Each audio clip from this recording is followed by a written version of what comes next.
AITA for refusing to pay in full for a meal someone else took home. I 20 female recently had a dinner outing with a friend of mine, let's call her Sarah 20 female, and her boyfriend, Jake 20 male. We've known each other for a few years now, and while we were once really close, things have been feeling a little distant lately. Life gets busy, people change, and I had come to terms with the fact that maybe we weren't as inseparable as we used to be. That being said, I was still looking forward to this dinner.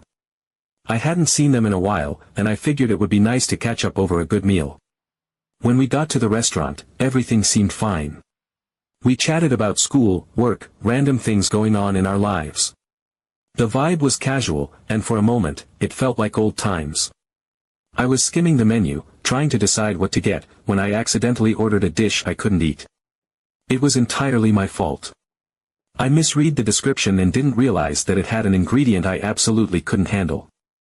As soon as the plate was placed in front of me, I felt a pit in my stomach. I knew I had messed up, and I immediately accepted that I would have to pay for my mistake. I tried to pick around the part one couldn't eat, but it was impossible. After a few attempts at salvaging the meal, I sighed in defeat and just left it barely touched. That's when Sarah and Jake asked if they could take my food home. It seemed like a win-win situation. There was no point in wasting a perfectly good meal, and if they wanted it, I had no issue with them taking it. So when they asked, I said sure. I figured they'd just split it between themselves later, and I moved on. At no point did it cross my mind that this would turn into an issue. A couple of days later, I got a message from Jake. He was asking me to pay for my portion of the bill, which included the meal that he and Sarah had taken home. I was caught off guard. At first, I assumed it was just a misunderstanding. In my mind, I had written that meal off the moment they took it. I had already accepted that I wouldn't be eating it, so it no longer felt like my responsibility. If they hadn't taken it, I would have paid in full, no questions asked. But the fact that they were the ones who ended up eating it made it feel like they were essentially asking me to pay for part of their meal. I calmly explained my perspective to him. I wasn't trying to start a fight, I just genuinely didn't see why I should be covering the cost of something they had willingly taken and consumed. I asked if they could recalculate the total so that I was only paying for what I actually ate. To my surprise, Jake didn't push back. He said he understood and adjusted the split, knocking about $20 off my total. I paid the remaining $10 without any issue. At that point, I thought everything was fine. But something felt off. After that interaction, Sarah and Jake suddenly became distant, more so than before. It wasn't just that we weren't talking as much. They straight up refused to hang out. I wasn't sure if I was imagining it at first, but over time, it became impossible to ignore. It wasn't like I had accused them of anything or made a huge deal out of it. I had simply pointed out that it didn't seem fair for me to pay for something I didn't eat. And yet, it was clear that they weren't happy with me. To be honest, I didn't have the energy to chase after a friendship that was already slipping away. If this was enough to push them away, then maybe we had already reached the point of no return. I let it go. I focused on other friendships, on my own life. And for a while, I didn't really think about it. Then, today, I was talking to another friend, and the situation came up in passing. I casually mentioned what had happened, not really expecting much of a reaction. But to my surprise, my friend told me she disagreed with how I handled it. She said Sarah and Jake had actually done me a favor by taking the food, that if they hadn't, it would have just gone to waste. According to her, they weren't obligated to take my meal, and the fact that they did meant they were helping me out. I was stunned. I hadn't thought of it that way at all. In my mind, it wasn't about avoiding waste, it was about fairness. I wasn't the one who ate the food, so why should I be the one paying for it? If I had simply left the meal untouched and paid for it, then sure, it would have been a waste. But the moment Sarah and Jake took it home, it became their meal. Their responsibility. Their cost. It wasn't like they were doing me some massive favor by eating food they wanted. I explained my side of things again, but my friend still wasn't convinced. She said that if I had just paid the full amount, it wouldn't have been a big deal. That in the grand scheme of things, it was just a small amount of money. That maybe the real problem wasn't the bill, but the principle of it all. And that's the part that's been eating at me. It wasn't about the money. I've covered meals for friends before, and I never made a fuss about it. It was the fact that they took my food, then still expected me to pay for it. And the fact that this one moment seemed to be enough to break a friendship that had lasted for years. So now, I can't stop wondering, was I wrong? Should I have just paid the full amount and avoided the tension? Was this whole situation even about the money, or was it just the final straw in a friendship that was already falling apart? Update 1. Several weeks passed, and I had almost forgotten about the whole situation with Sarah and Jake. At first, the way things had ended between us gnawed at me. Not in an all-consuming way, but in that quiet, lingering sense of unresolved tension, the kind that sneaks up on you in the moments when your mind is unoccupied. I would catch myself thinking about it at random times, while scrolling through old texts, while passing by places we used to hang out, while seeing mutual friends who never brought them up anymore. But as time stretched on, the weight of it lessened, fading into the background of daily life. They never reached out, and I didn't either. There was no grand confrontation, no big emotional fallout, just silence. And in a way, that silence was more telling than any argument could have been. It was as if we had collectively, though unspokenly, agreed to just let things go. It wasn't that we hated each other. There was no dramatic moment where we had slammed doors in each other's faces or sworn never to speak again. It was just over. The drifting apart had already begun long before that dinner, and the bill incident had merely sealed the inevitable. At first, I felt the absence of them in small ways. No more last-minute texts from Sarah asking if I wanted to grab coffee. No more group hangouts where Jake would insist on picking the worst movies. No more casual check-ins, no inside jokes, no effortless companionship. It felt strange, like a space that had once been filled was now just empty air. I noticed it most on quiet nights when I wasn't busy, when I had time to reflect. But then, as the days turned into weeks, the absence became less noticeable. The space they had occupied in my life had slowly closed up, and I had moved forward, just as they had.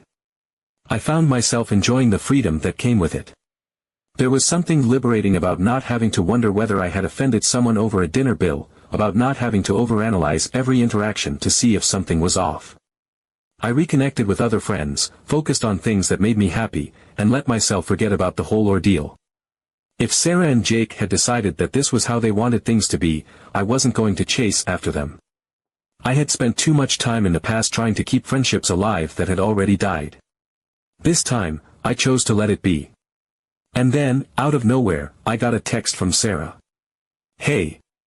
Jake and I are thinking of having dinner at the same restaurant we went to last time. Do you want to join us?" I stared at my phone for a long time, rereading the message over and over. It had been weeks since we last spoke, and now, suddenly, they wanted to have dinner together. At the same place where everything had happened. The timing was suspicious. The casual tone of the text felt so out of place, like they were pretending nothing had ever happened. No acknowledgement of the fact that they had ignored me for weeks, no mention of why they were reaching out now. Just a simple invitation, as if we had seen each other just yesterday. I considered not responding. I could have ignored it and continued on as if the text had never come. But something about the situation made me hesitate. If this was their way of trying to make amends, I didn't want to shut them down without hearing them out. But if this was something else, if there was some ulterior motive behind this sudden invitation, I wasn't going to walk into it blindly. So I agreed. That evening, as I walked into the restaurant, I felt an odd mix of emotions, curiosity, apprehension, a faint sense of nostalgia. When I spotted them at a corner table, they looked up at me, both of them smiling like nothing had ever happened. Sarah greeted me like we were old friends who had simply lost touch for a while. Jake threw in a light-hearted joke about how long it had been, and before I could fully process the situation, I found myself slipping into the familiar rhythm of conversation. We talked about everything and nothing, work, school, future plans, meaningless things that filled the space between us. It felt normal. Almost too normal.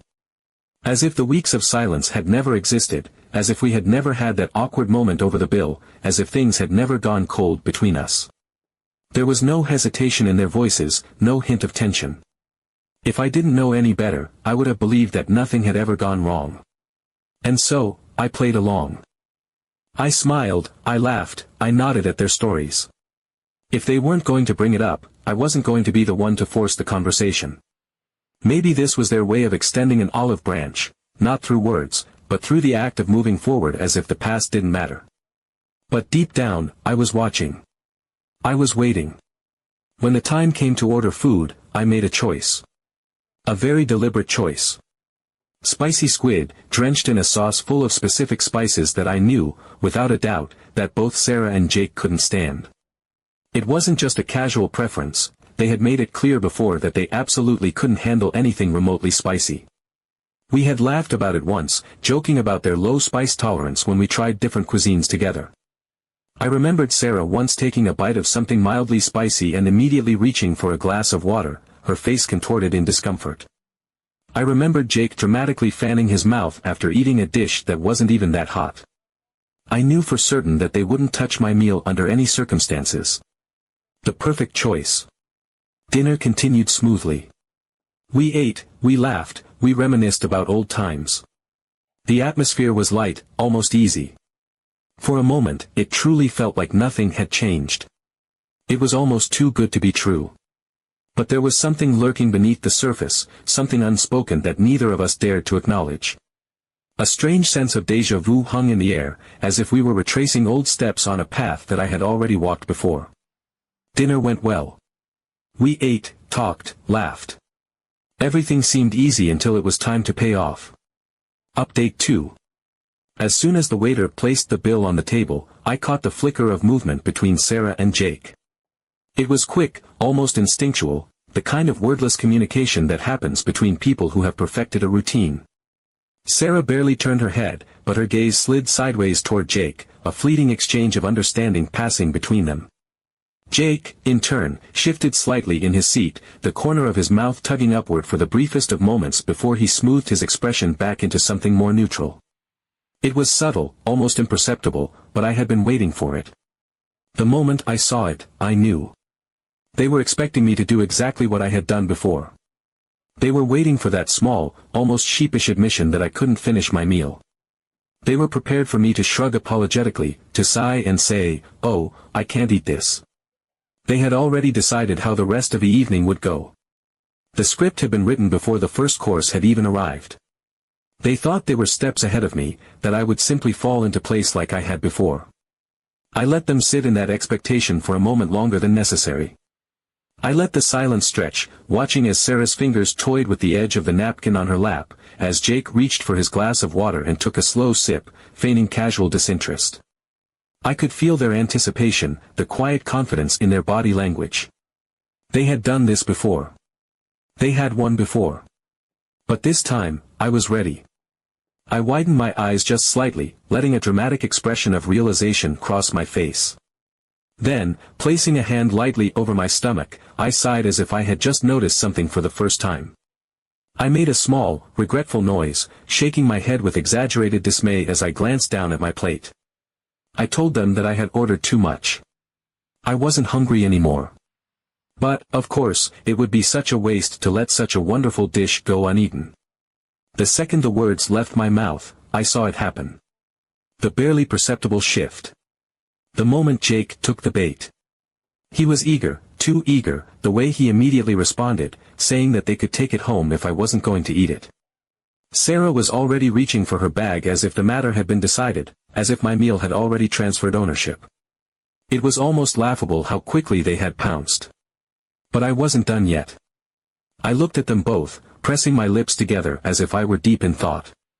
Then, after a moment's pause, I clapped my hands together with feigned enthusiasm, my voice bright and relieved. Oh, I was so glad they wanted it.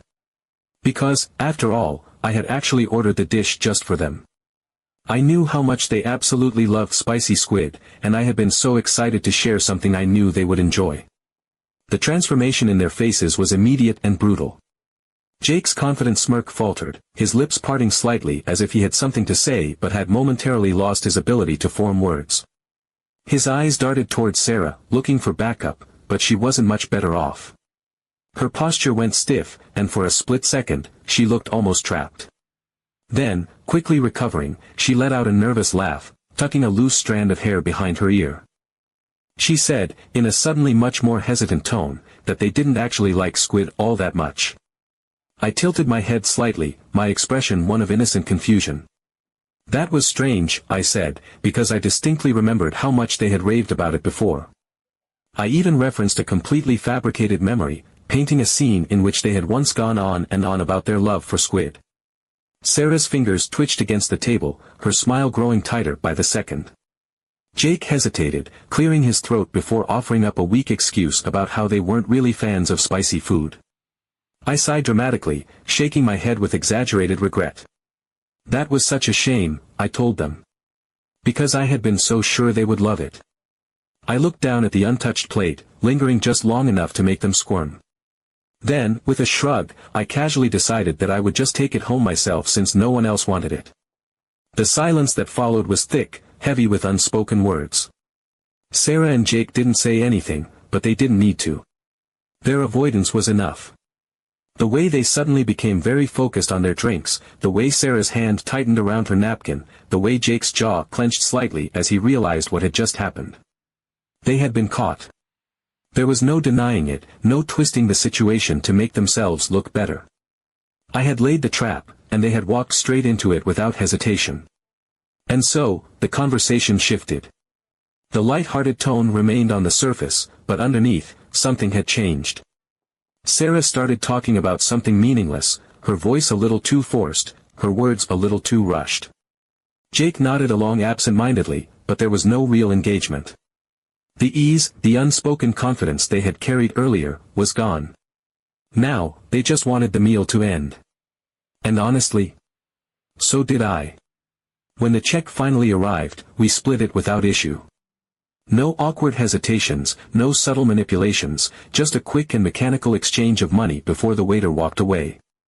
I made sure to take the boxed-up squid with me, holding the bag deliberately as I stood up, watching as Sarah's gaze flickered toward it one last time.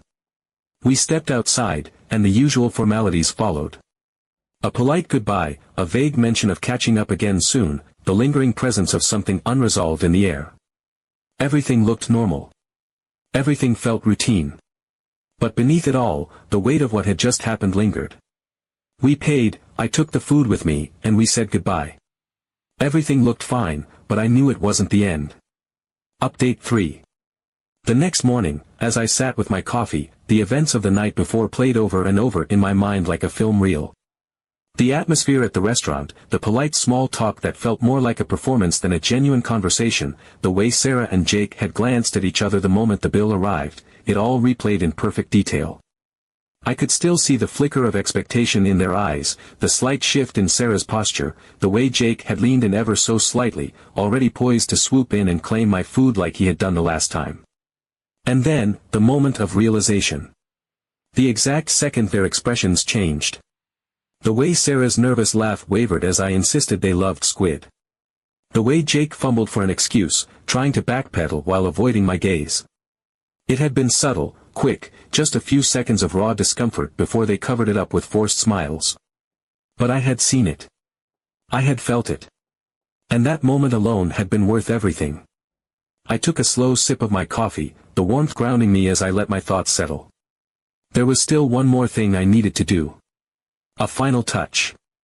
I picked up my phone, my fingers hovering over the screen for just a moment before I started typing. I kept my tone light, almost playful, as I sent the message to Jake. Since I had taken the meal home, it only made sense that he paid for it, right? After all, that was the rule. The one who takes the food pays for it. I was simply following their logic. I hit send and leaned back, waiting. It didn't take long. My phone buzzed almost immediately, and the second I saw his name pop up on the screen, I already knew what the response would be. The sheer predictability of it made me smirk. He was confused, his message rushed and defensive. He said it was my meal, something I had ordered myself, something I had chosen to take home. It wasn't his responsibility. His words carried the same self-righteous indignation that had been present the last time we argued about this. He didn't realize it yet, but he was walking straight into the trap I had set. I took my time before replying, letting the anticipation build. Then, with deliberate care, I pointed out the hypocrisy. This was exactly what had happened before. My meal, my order, something I hadn't eaten, except that time, they had taken it, and I was still expected to pay. The only difference now was that the roles were reversed, and suddenly, the rules didn't seem to apply anymore. Funny how that worked. And then, silence. The read receipt sat there, untouched. The screen stayed dim, my message hanging in the air like a loaded question neither of them wanted to answer. I could almost picture them sitting together, staring at their phones, Sarah biting her lip in frustration, Jake tapping his fingers against his knee, both of them struggling to come up with an argument that wouldn't make them look even worse. But there was no argument to be made. There was nothing they could say without proving my point. Hours passed.